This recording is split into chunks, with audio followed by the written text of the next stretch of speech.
destroyed the left side of this concrete bridge.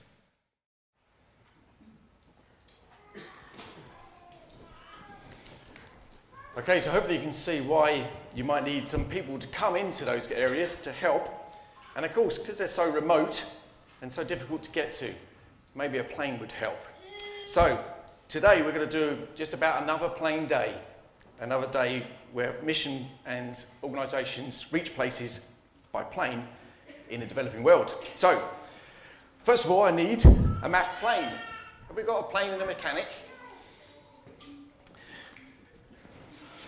Now, the mechanic is essential to keep the plane flying and keep it fitting well.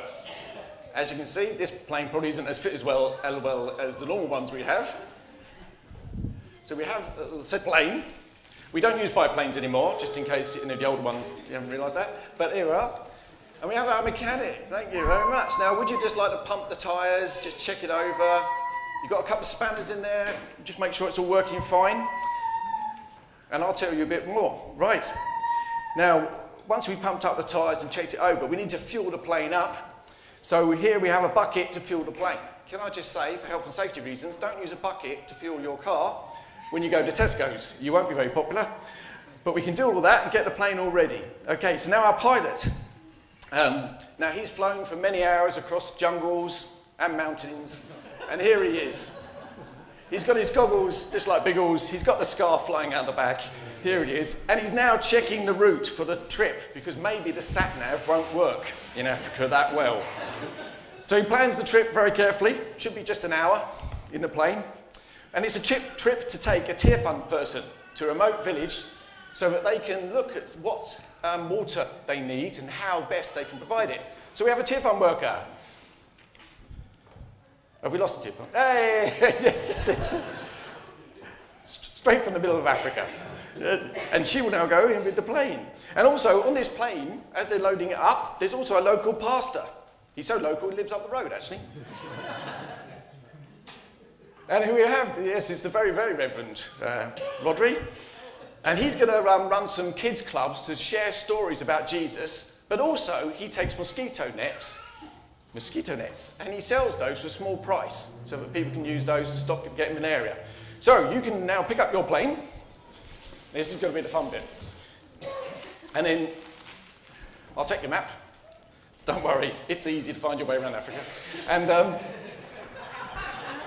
And before we start, we've got to clearly do the classic one, which is, okay, the mechanic can come over here, and the people will get on the plane, and they'll follow the pilot as we go down. But first of all, the pilot needs to shout, "Chocks away!" Chocks away! You grab the chocks, and away he goes. And it's just like that in Africa, it's almost that chaotic. And off he goes. Right, so they've gone flying off into the distance over the hills. Well done, mechanic, you've done a good job today. And he's going to come back now and land at the next stop. And the next stop will be for, I'm going to remember now, to pick up the Dr. John and Nurse Jane. Or round the other way. Let's see. So they're going to come in, they're going to land. It's going to be a bit of a bumpy landing. Bop-de-bop-de-bop-de-bop-de-bop. Thank you. And thank you. And now we pick up the nurse and the doctor, because the nurse and the doctor are going to run mother and baby clinics at the village that they're going to. So, preferably not using all the drugs before they get there. So they're going to give people inoculations, they're going to weigh the babies, and they're going to check the mums. So they're going to get on the plane now with the Tear Fund worker and the very Reverend Rodri Jones. And off we go. So if you want to follow the plane, and off we go towards the next stop. The plane's gone. So they turn the plane, they're flying off again, and away they go.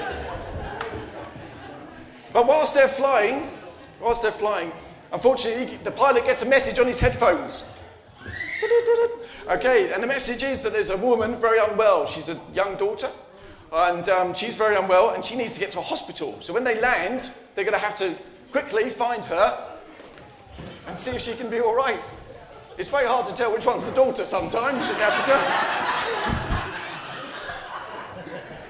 But okay, so we have everyone ready on the plane. So all the people now leave the plane, because they are now in the village, and we need to check the mother over. So the doctor and the nurse check the daughter, who is unwell. She's very unwell. She's got a terrible fever.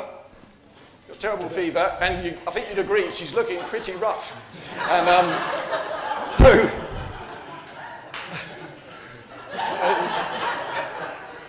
the standard of care is very good in Africa, generally speaking. So now the mother's looking very worried as well. So, doctor, do you think she needs to go in a plane? Yeah, it's what? The daughter, preferably. Hold your arm there. Hold your arm there. Hold your arm there. Yes. Yeah, I think she needs to go into the plane. So they're going to go in the plane. The doctor and the nurse are going to stay here. They're going to get her ready, make sure she's strapped in. Now the mother's looking terrified because they've seen the plane, but they've never actually been in a plane. So she's clearly looking terrified. So she's got a quick drink to keep her going. I'm sure it's water. And so off they go, and they're going to fly now to the hospital. And then you can stay. You can stay. Don't worry about it. So they're going to fly to the hospital because if you imagine, the hospital might be days away, even by vehicle, even in a car, even if the road is not flooded, even if it is safe to travel on the road. And if you are very unwell, travelling by road is not very good for you in Africa at all. So they've managed to fly, and in an hour, they've got the hospital.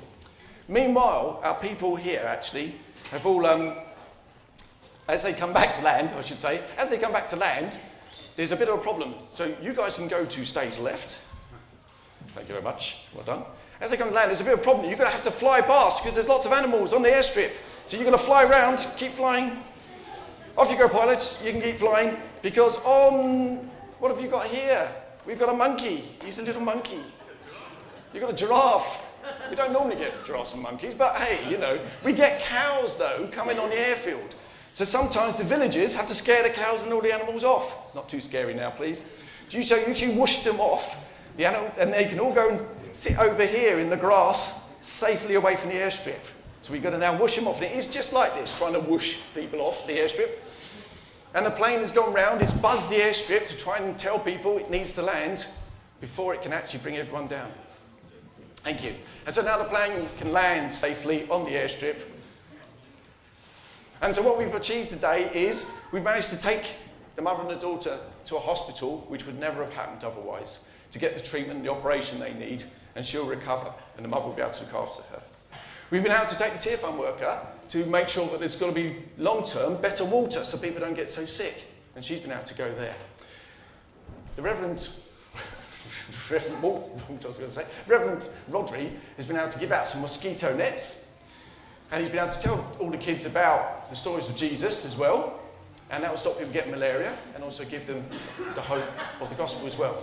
Who else is on the plane? The doctor and the nurse will now weigh the babies, they'll give them the inoculations, and they'll also check the mothers over and anybody who's got any simple things that might need just antibiotics, and make sure that they don't get too sick as well.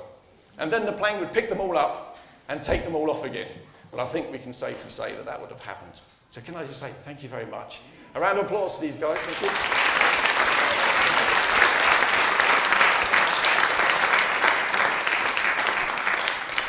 And as a thank you to the children, you can keep the masks. That'll be fun for the rest of the day.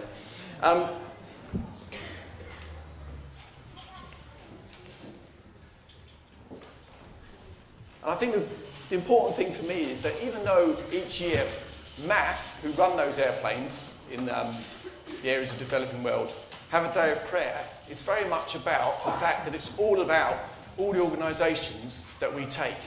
Because otherwise, without them, there'll be just empty planes flying around Africa. So I wanted to know if we could pray for World Mission, because we have over 1,000 organisations we take in our planes to those remote areas. And some of them are there for mission, some of them are there for humanitarian reasons, some are there to clear landmines, some are there to bring water, etc. So if we just have a time of prayer now, please, and we just pray to God for those things that we take for granted that others perhaps don't have. Oh, caring God, thank you for those who hear about people who need help. We thank you for those who go overseas to help, sometimes for many years. They feel the pain of those millions of people suffering across the developing world. You can see remote communities, Lord. You can see that they don't have clean water. You can see that they don't have healthcare and they don't have education. And you tell us that everybody should hear about you wherever they are. You know the needs of the people. You know if they're hungry for bread to feed their bodies. You know if they're hungry for bread.